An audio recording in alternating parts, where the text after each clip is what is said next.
man maay Papa Mor Ndiaye nekk secrétaire général union régionale de Thiès évidemment union régionale composante de And Gueusseum également. En passant ñoo ngi nuyu camarade bi représenté And Gueusseum Arona ñu bokk hôpital bi tamit xamal leen ne sama xol sedd na au nom de l'union régionale de Thiès. tey yéen ñëpp wuy si ngeen yéen ñëpp ñooy ñi nga xam ne ñoo seq alliance des syndicats autonomes de la santé And Gueusseum ñëpp a ngi fi teew kàngam yi ñi ngi fi teew présidente yi ñi ngi fi teew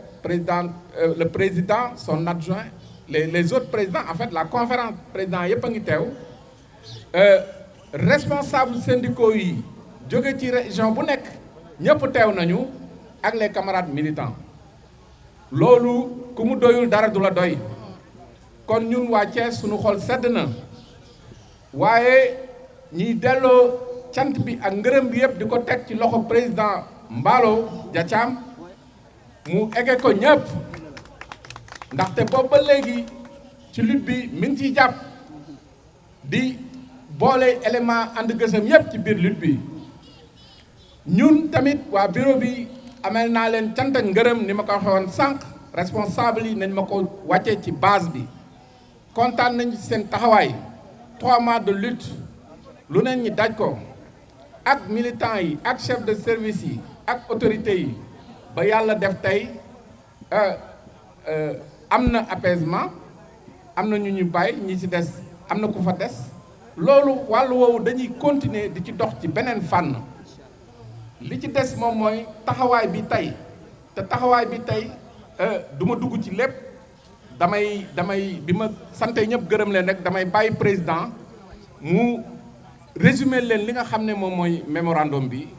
mu leeralal ñëpp ensuite mu boucler ñi daal di delluwaat ñi déggante ba beneen yoon. Je pense que c'est pas la peine de dire en français, c'est bon. juróom-ñaar si weeru août dafa nekk date bu symbolique bëggoon nañu nekk def marche bi li ko jiitu wante def nañu ñaari déclaration de marche mais à chaque fois préfet daal nii risque de trouble à l'ordre public wala mu ne amul ay chef d'ordre yu mat parce que ñu ngi nekkoon ci campagne électorale ñu nangul ko loolu aussi parce que ñun tamit nous sommes ay républicains amul woon benn njariñ pour ñun ñu ñëw ñu naan ñu dañuy marche ñu naan dañuy marche par force mu nekk ay jeexi jaaxa yoo nga xam ni kenn du xam jeexital bi ñu am benn bonnet mooy affaire Tivaouane bëgg ci bonnet yokk yeneen ñaari bonnet li tukk la di wax bonnet tati loolu dafa am lu ko gën ba tax na nag tey ji bi ñu joxe autorisation bi comme ni ñu ko xamee yéex nañ ci jot waaye li ñu ci yéex jot aussi li ci am solo mooy toutes les régions sont représentées toutes les délégations région de Thiès mi ngi recevoir te ñu ngi rafetlu teewaayu union régionale u Thiès di rafetlu aussi teewaayu assemblée générale de région bu Thiès bu And Gueusseum parce que And Gueusseum ñetti kuréel rek la am ñetti kuréel mooy directoire bi mooy secrétaire généraux syndicat yi ko composé secrétariat exécutif permanent région bu si nekk nag benn kuréel rek la muy assemblée générale de région te bu nekk fii Thiès kii moo ko jiite Arona Ndiaye mooy secrétaire général CNTS santé comme que ni ñu koy waxee tout le temps And Gueusseum donc SUTSAS la bu ma jiite And Gueusseum mooy santé démocratique bu Ndeye Diakhaté mi jiite And Gueusseum mooy SUDTM bu Sidya Ndiaye jiite Cisco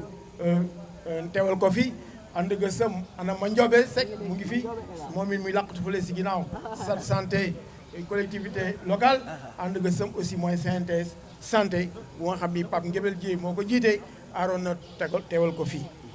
li ci am solo nag pourquoi ñu taamu Thiès et parce que effectivement événement wu Tivaouane yi la te Tivaouane banqaas la ci union régionale Thiès bu SUTSAS ak bu And Gueusseum di gërëm waa Tivaouane parce que mobilisé nañu boobu ba léegi ak le camarade Sidi Lamine Ndoye amul lu ñu deful ak tous les camarades de Tivaouane waa Thiès aussi union régionale Thiès boobu ba léegi ñu ngi ci bëre bi ñu ngi ci rétention de l'information sanitaire maanaam tey nañu xabaar yi ba région de Thiès bu ñu moytul dana mel ni Matam wala mu raw Matam ci tumuranke ci ay xabaar boobu ba léegi aussi union régionale Thiès mi ngi si ay journée de grève commencé woon nañu 72 heures man mii maa ñëw ñaan leen ni leen wàññi leen 72 heures yi da leen ko def 48 heures ba mujj bi da leen ko def 24 heures te dafa am lu nga xam ne aussi bëgg nañ ko biral ñun nekkuñu du défier justice démb am na benn télévision bu ma woo laaj ma lu mel noonu ma ne ko ñun du ñu défier justice. Dame Justice est une dame orgueilleuse, est une dame nonchalante et c'est une dame qui se braque rapidement. loolu ñu wax ko ci wolof maanaam justice dafa am nu muy doxee daraam gaawul bu ko neexee te aussi du nga xam dañ leen di joxal bi parce que bu boobaa bu ñu wañaaroo aussi dañuy yàggal jël. ba tax na nag li ñu wax ci suñu déclaration yëpp mooy ñu ngi ñaan camarades yooyu ñu mettre leen en liberté provisoire parce que seen dem ci biir kaso bi. li mu fa nekk mu ñu nekkoon ci biti la ñu gën a sakkan pour seen famille gën a sakkan aussi pour les populations parce que aussi li ñu leen jàppee wax nañ ko aussi au cours disons de la procession maanaam incendie la te autorités yi seen bopp maanaam kilifa yi ñoo ni court-circuit mu am explosion lakk bi daal di am ndeysaan suñu doom yooyu daal di génn àddina yàlla na leen yàlla yërëm et puis ñu dolli njaal aussi ñi nga xam ni ñoo leen meññi woon parce que du loolu la ñu namoon ci ñoom ñi leen doon faj aussi du loolu lañ namoon ci ñoom li ci am solo aussi wax nañ ko bu doon dañ leen pikiir ñu génn àddina wala ñu jox leen garab ñu naan ko génn àddina bu boobaa dinañ erreur médicale la dinañ ko seete feneen wante muy Linguère ay appareils yu indi safara tàkk ak yooyu ñu yenn ay nit yóbbu leen kaso loolu defe naa moo tax aussi ñu génn si biti te nee nañu ñun duñu ay pyromane maanaam duñu ay incendiaire et puis jànguñu aussi nu ñu fayee lakk même extincteur ya fa nekk sax xamuñu sax nuñ koy defaree donc loolu mu nekk problème bu nga xamee ni xel ni dafa interpeller ministère de la santé ci hôpitaux yi nga xam ne yu bees yi ñu nekk ni ñu nekk aux normes yeneen yi leen jiitu aussi ne ñu nekk aux normes te audit bi ñu def si installation yi nañ ko continuer parce que boo defee audit ba pare da ngay joyanti li nga xam ni féetewul bon pour que ñu éviter lu mel noonu te Mbour fan yële passé rek et poste électrique bi moom moo tàkk du pédiatrie bi moom moo tàkk mais bu mu tàkkee dafa privé pédiatrie bi électricité ba léegi ñu xale yi ñu toxal leen yóbbu leen ci yeneen bërëb yi nga xam ni du bërëb yooyu dañu war a mun a ne loolu aussi loolu la moo tax nag aussi comme que fii nii à Thiès aussi waxale nañu ci Mbour nañu fexe ba Mbour ñu defar hôpital bi doon nañu réclamer hôpital de niveau 3 ici à Mbour yoon la parce que Mbour dafa nekk dans une zone et puis route boo nga xam ni accidentogène loolu moo tax ñu bëgg Mbour au-delà de cela sax mu am un hôpital de niveau 3 parce que mérité na ko li ci am solo aussi mooy si Mbour ak fii gisoon nañu aussi ba ñu demee Fadial maternité boobu doon bëgg a daanu si kaw nit ñi ñu defaraat ko mais poste de santé bi si boppam fu mu nekk nii même protection civile nee na nañ ko changé nañ ko wàcce ba léegi ñu ngi koy seetaan te dégg nañu aussi nii ci liñ ci xam du ñu ay technicien nag nee nañu ndoxu géej lañ doon defaree briques yi ndoxu géej moom la ñuy tabaxee foofu Fadial ba fu mu nekk nii mi ngi daanu parce que moromam yi ñu tabaxoon ci même année bi yëpp ñu ngi ni cocc boobu moo commencé di daanu te photo nañ ko am na ay fissure dañ ci war a jóg balaa moo daanu ci kaw nit ñi feebar boobu nag moo naroon dal Dantec bi parce que am na ay briques yu commencé woon daanu te am na maintenancier bu nga xam ni matul sax weer wala weer ak lu topp lay teg su daanoon ci kawam kon Dantec du ñu wax ay xaalis bu ñu koy defaree wala yooyu dañ naan li xew fële xew na fële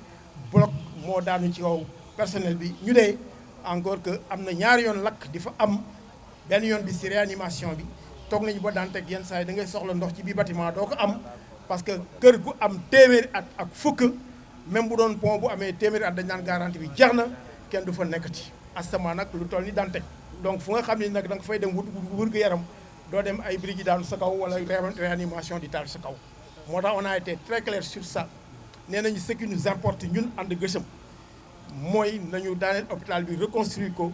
mais bu boobaa aussi li ñu soxal ñun mooy ku ci nekk bu ñu la nee dafa toogal sa kër nga toog sa kër mais na nga fayee ko bu ñu tabaxee ba pare aussi ne ñëpp delloowaat liggéey seen liggéey donc loolu mooy outil de travail bi service yi ci seen intégralité nañ fa nekk personnel mi son en intégralité nañ fa nekk ku ci nekk aussi ku ñu affecté ñu fay la ku ñu affecté wul aussi ñu fay la te loolu aussi jox nañu ay garantie pour loolu ñun ci loolu la ñuy wéy ñeneen nag ñu ngi wéy ci leneen nous sommes dans un pays démocratique dans un pays bu nga xam ni ku nekk wax lu ko neex ku nekk nag sañ na xeex bu la neex nga engagé xeex boobu ñun suñu xeex du loolu suñu xeex mooy liggéeykat yi delluwaat ci benn hôpital aux normes avec l'intégrité des services et l'intégralité des services te nee nañ sax danañ ci yokk yeneen ñaar parce que chirurgie cardiaque amu foon fan la nekkoon nañ ko yokk ak yeneen spécialité pour ay greffe ak yu mel noonu pour que même au plan international même au plan africain duñu def ay évacuation si biti ay France ak feneen mais yooyu yëpp dana wàññi facture bi ñu am si évacuation sanitaire. vos camarades des collectivités territoriales lan ngeen ci wax. waaw foofu laa jëm nii parce que li ci am solo mooy dama ni Thiès ci wàllu boppam laa doon situé rek et parewuma ci Thiès aussi parce que Mbour Polymètre contrat bu nga xamee ni ñaar ñoo ko seq defe naa ni kenn ku ci gisul boppam daf ko war a dénoncer parce que loolu mooy principe bu contrat day am principe bu dénonciation wala bu révision waaye duñ ko réviser duñ ko dénoncer te kenn ki rek moo ci gis boppam kenn ki gisul boppam loolu dafa war a dakk te ministre de la santé daf ci war a jóg. loolu mu nekk benn mbir bu nga xam ne xel ni concerné la région de Thiès maintenant li am solo aussi Thiès wax nga ko Babacar Ndaw les collectivités territoriales ñu ngi fi Sidia mi ngi ci procession woon ci marche bi Moussa Sissoko moo ko fi teewal wante mënuñu comprendre loi bi moo ni lépp lu ñu jox fonctionnaire u état dañ ko jox fonctionnaire u collectivité locale donc article 29 donc bu dee loolu état wax na ko ñu bind ko si protocole bi mu leer nañ amul dara lu nga xam ni xel ni war na mën a tere ñooñu fayee ko waaye ñun tamit liñ naan bokk ci coow li xam li waral coow li moo gën ñun dem nañu ba direction du budget nga xam ne ñoom ñooy suivre accords yi directeur général du budget Moustapha Ba ñu ngi koy gërëm bu baax a baax nee na ñun ñii suñu wàll bopp bu dee collectivités locales yi amuñu problème pour fay travailleurs yi 23 milliards lu bon doon am na fi ci fonds de dotation yi te ñu si booree yeneen fonds yi équipement yu mel noonu presque 66 milliards mais ministre Omar Gueye nañu wax ni ñii la ñu war a mën a fay montant bi nangam la nañ ko def ci compte bi ñu jox leen ko parce que ñun mënuñu leen jox loolu parce que léegi ministre bu nekk moom mooy engagé moom am autonomie de gestion moom mu leen autorisé loolu valable na aussi ci CMU nee nañ leen bor bi métti na bari na waaw ñu ne comme que bor bi ñaata la presque 18 milliards 20 milliards ñu ne donc def nañu 20 milliards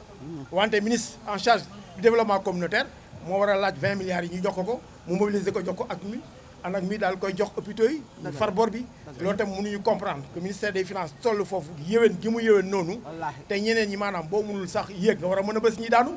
waaw wala boo mënul gësam nga mën a for mais ñoom mënuñu gësam duñu for ñun gësam nañu te ñoom mënuñu for surtout état encore moo mënul for waxuma travailleurs yi loolu mu yéeme la li ci am solo aussi mooy si le personnel des hôpitaux des EPS loolu aussi joxoon nañ leen ne woon nañu am na li ñu 8 milliards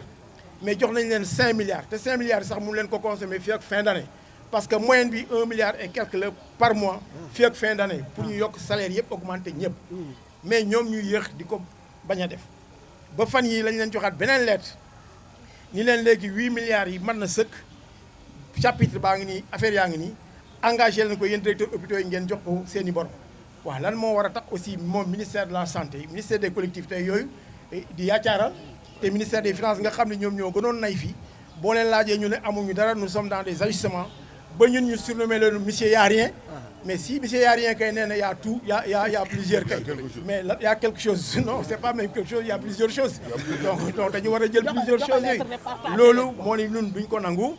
parce que discrimination bi li tax ñu fay ñenn ñi génne administratif yi génne chauffeurs yi bañ a fay ñeneen ñi loolu tamit ministère de la santé dañu xamu fu ñu ko teg te protocole bi ñu ngi koy rappelé bu baax su ngeen gisee plateforme ànd gësëm dañuy octroi de l'indemnité de logement à tous les agents de la santé action sociale parce que ñun logement du question da ngay préparer ay pour dem école wala corriger ay copies la lutte contre la pauvreté commence par le logement des gens ñun foofu lañ ko appréhender gouvernement bi daal ni man de xam naa ni li ngeen bëgg ci indemnité de 100 000 mënu ma leen ko jox mais naa leen yokkal 25 000 mais logement naa leen joxal 50 000 ensuite tegaat ci yeneen 25 000 en 2024 ensuite maintenant 2023 2024 ñu mot di ko muy 100 000 francs te loolu kenn musu fi am te dañ ko jox ñëpp mais bu ñu ko waxee ñu signé ko ba pare la lañ wëlbatiku naan protocole bi dañoo wax cadre ak secteur ak yu mel noonu indi si ay kalmañangaan ay labay yoo xam ni ñu ne ñun dootuñu négocier dara on a déjà fini de négocier texte bi nag ñoom bu ñu ko mën a revisiter ñu def une autre lecture mais ñun suñu lecture mooy octroi de l'indemnité de logement à tous les agents de la santé loolu mooy ministère de la santé li ci des nag mooy les collectivités territoriales mais aussi loolu mooy les agents de santé communautaire ñoom ñooy plier système bi ñuy wax fièvre primaire bi ba noonu mais balaa boobu méningite polio tout ça là ñen ñooy gàddu seen kees dem di vacciner c'est les agents de santé communautaire ñu ne léegi comité de santé bi nu mu mel décret 92 110 dañ ko war a changer parce que comité de santé dafa war a nekk dans li ñuy wax dans l'action sociale foofu la war a nekk dans la mobilisation sociale foofu la war a nekk mais dañuy ñëw toog jël xaalisu ticket bi ak xaalisu médicament bi toog di ko orienté nu mu leen neexee ñu changé décret bi indi CDS comité de développement sanitaire mais CDS dafa mel ni li gouvernement war def wala mairie war def yëpp na nga ko basé ci ticket modérateur ak ci bénéfice médicament loolu mënul nekk ba tax na ñoom amoon nañu ba 25% amoon nañu ba 25% ba 40% CDS daal ñëw wàññi leen jox leen 25% waxuma payoor de loolu la ñuy am ci weer wu dee ki doon am juróom-benn junni ñetti junni ngay am du payoor de parce que amuñu payoor ku doon am ñetti junni am junni ak juróom-ñaar téeméer loolu mooy wax bi léegi waxtaan nañu ministre de la santé ne woon nañu ko def ko cadeau de tabaski mënuma ko def mais danaa ko def après tabaski réunion nañu ak partenaires yëpp nee nañu clé bi mën nañu ko yóbbu 55%. mais lan moo tax ministre bu bees bi mu ko waxoon mënul fexe ba signé arrêté boobu loolu du ministère des finances du keneen